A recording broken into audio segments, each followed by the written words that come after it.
Okay, ayun, ayusin natin yung camera. Okay, kung alam nyo na, ang purpose ng ating pagbibideo ay, alam nyo na. Okay, so ulitin ko, hindi nga po ito tutorial. Okay, hindi po ito tutorial video. At ito po yung discussion ko lang sa aking sarili. So, ibig sabihin, pwede akong may masabing mali sa video na to. So, hindi ako nagtuturo ng mali. Okay, so sadyang pag mali intindi ko. So, hindi mali ang aking intindi. So, yun lang yun. Okay, so,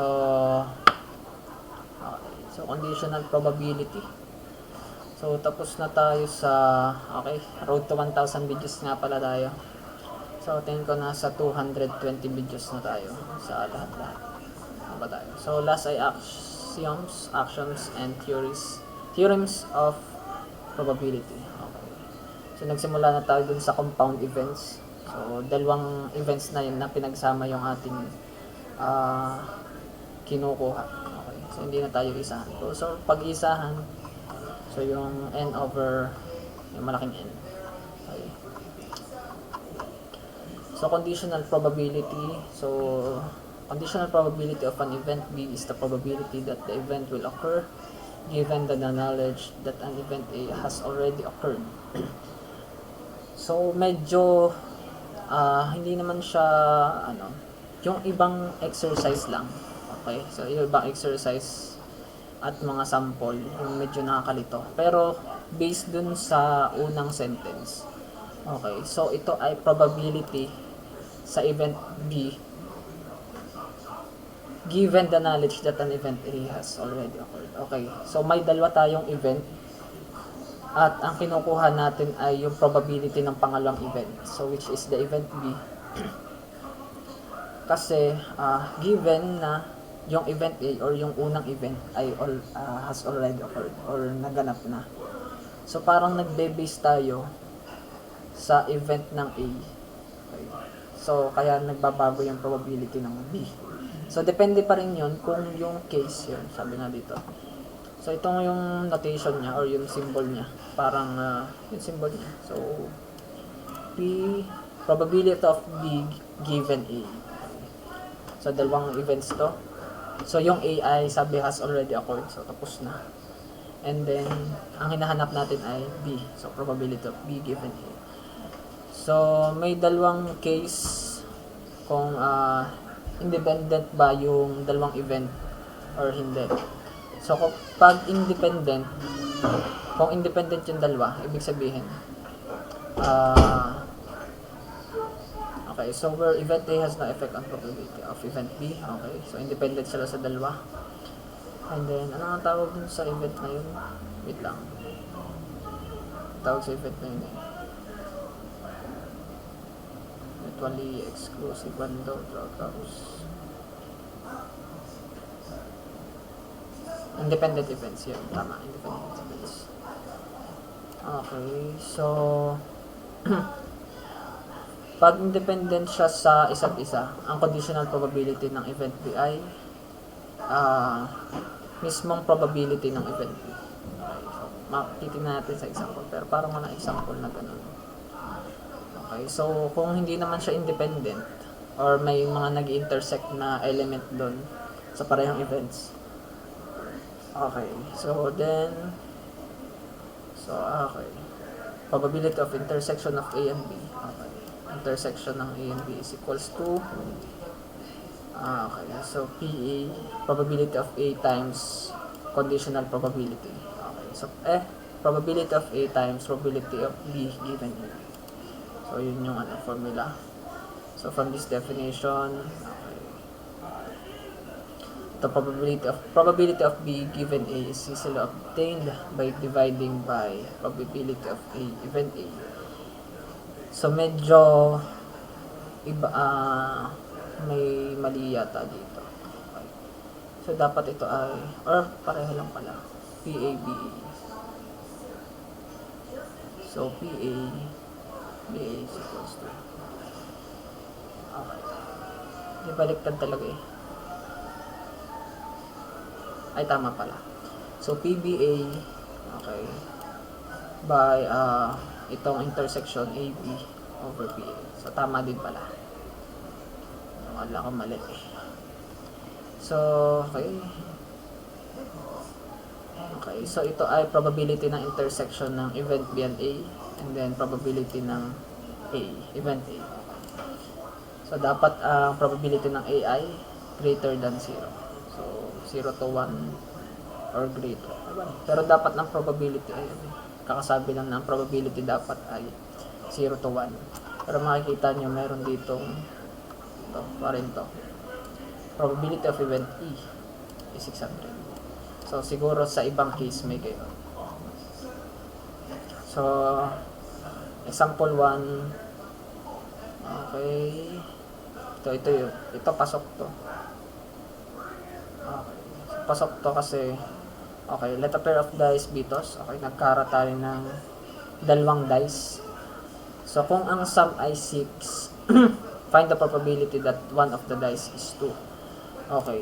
So, ito yung conditional probability. Makikita mo kagad na dalawa yung event. So, yung una ay, if the sum is 6, so ito yung nangyari, has already occurred. Okay, ini-assume na natin na sa pagkara natin ng dice, 6 na kaagad yung sum niya. Okay. So, find the probability that one of the dice is 2. Probability na ang dice, okay, medyo magulo yung iba kasing example dito, parang hindi tumutugma dito so kung ano yung definition dito. So, sige. So, find the probability that one of the dice is 2. Okay. So, alam na natin na pagkara natin ng dice ay, ang sum na niya ay 6. So, hinahanap natin kung ano yung chance or gaano kalaki yung chance na isa sa dice ay number 2. Okay. So, ang solution natin ay, sample space natin ay 36 kasi 6 times 6. 36 kasi may 6 faces ang dice, and then may 36 na possible outcome simula sa 1, 1 hanggang 6, 6. So 1, 2, 3, 4, 5, 6, 2, 3, 4, 5, 6, gano'n. So ang event A natin ay sum ay 6. So kinampile natin yung possible na outcomes niya. So pwedeng 1, 5, 5, 1, 3, 3, 4, 2, and 2. So ito lang yung pwedeng or possible na outcome pag nagkara ka, and then 6 yung sum. So, ang bilang niya ay 5. So, number ay 5. And then, yung event B naman natin ay naglagay tayo.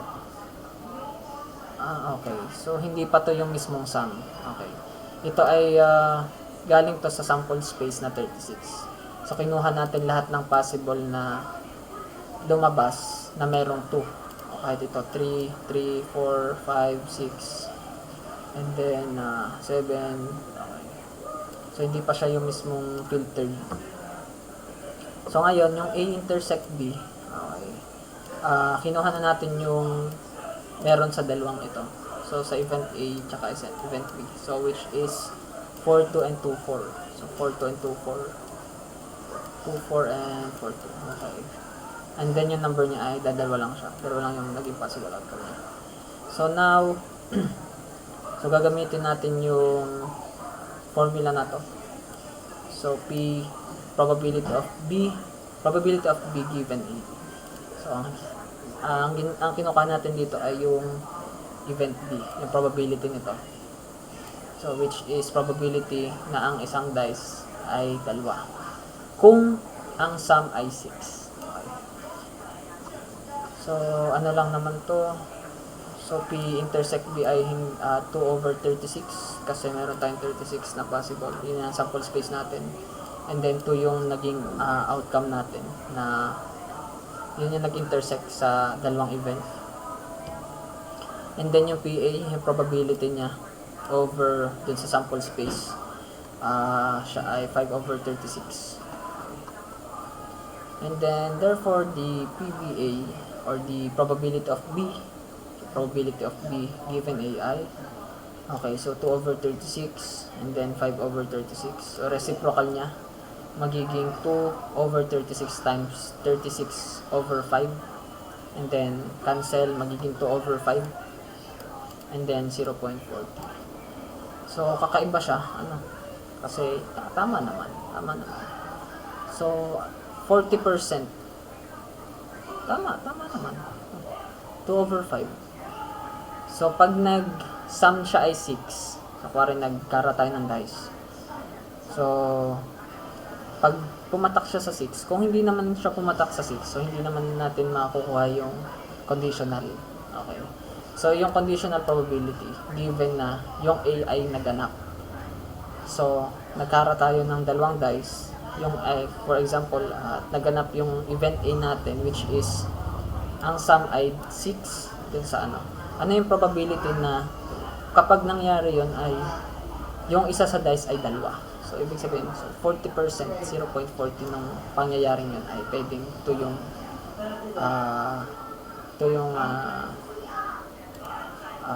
0/40, 0.40 or 40%. Okay. So, dalawa yung naging possible. So, 2/5. Tama naman. 4/7. Andun. Okay. So, next. Ilan ba to? Okay. So, wala tayong example 3. And then, okay. Masaya to. Dahil nagpasa po tayo ng exercises kaysa. So, siguro naunahan tayo. Saka, meron tayong mga i-discuss na mga sagot ko. And then, compared dun sa sagot na nilabas ni sir. Okay, so, nasa naga tayo? So, example 2. So, a lot owner estimates that the probability that he will sell lot A is 0.86. So, pagbebenta niya yung una niyang lote or lot A. So, 86% pagbebenta niya. And then, yung lot B naman, so 80% dadalawang isip siya. So, 80% niya ipagbebenta niya. And then, yung chance na ibebenta niya parehas ay 48%. So, ngayon, so what is the probability that the owner will sell lot B given that he already sold lot A? Okay, so, na-solve, ang hinahanap natin dito, ano na yung magiging probability B kung naipagbenta niya yung lot A. Okay. So, ano na yung magiging chance na mapagbebenta niya yung lot B? So, syempre, meron ditong probability that he will sell both lots A, B is 0.48. So, 48%. So, for example, napagbenta niya to. May percentage dito. So, ito yung 48% na pagbebenta niya yung pareho.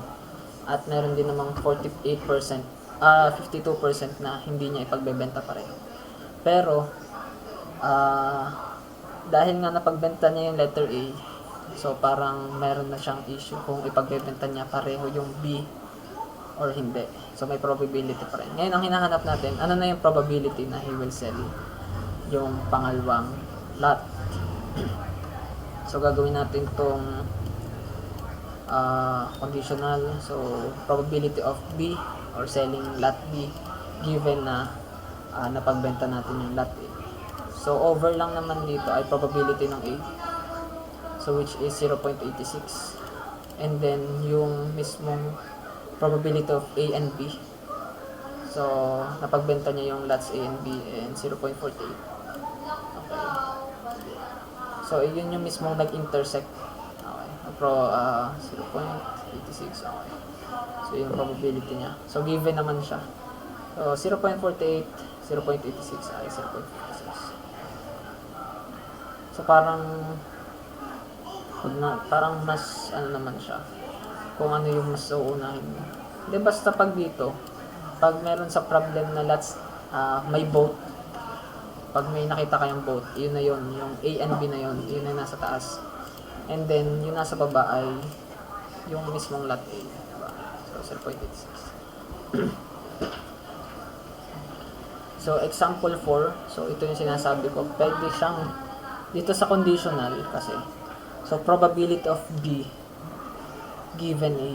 So, ano yung probability of B na knowing na nangyari na yung event A. So, wala tayong example 3.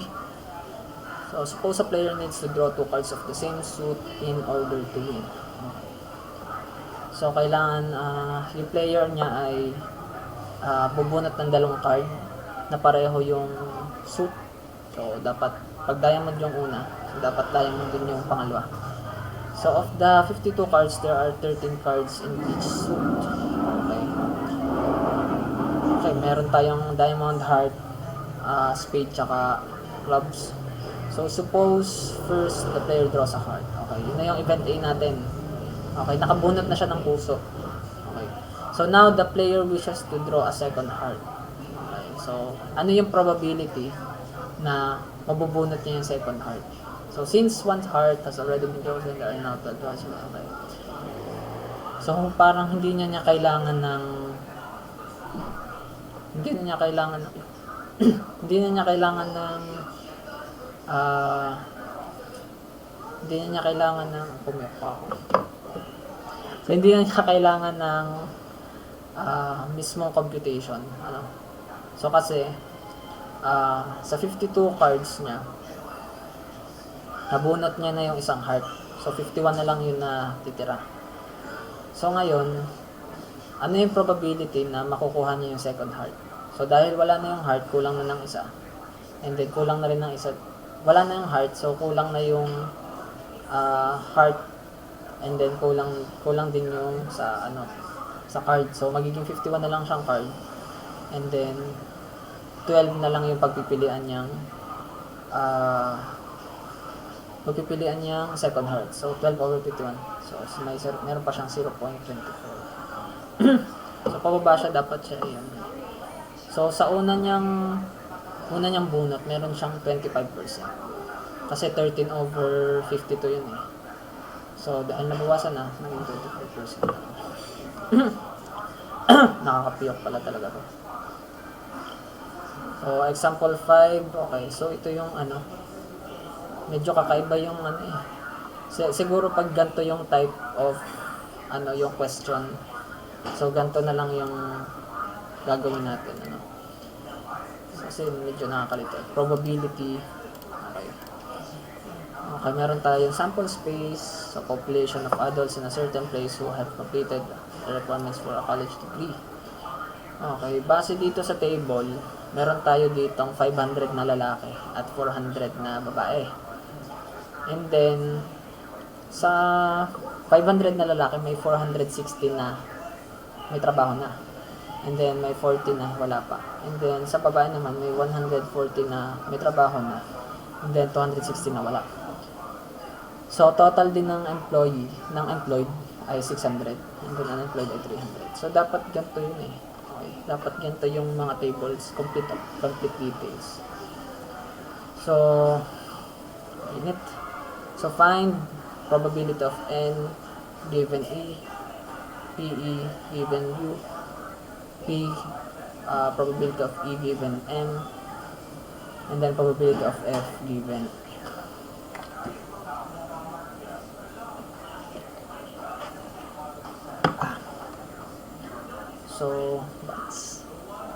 So, sa A ay sa probability of E. So, kung mapapansin nyo, lagi yung nasa ilalim niya yung mas malaking value.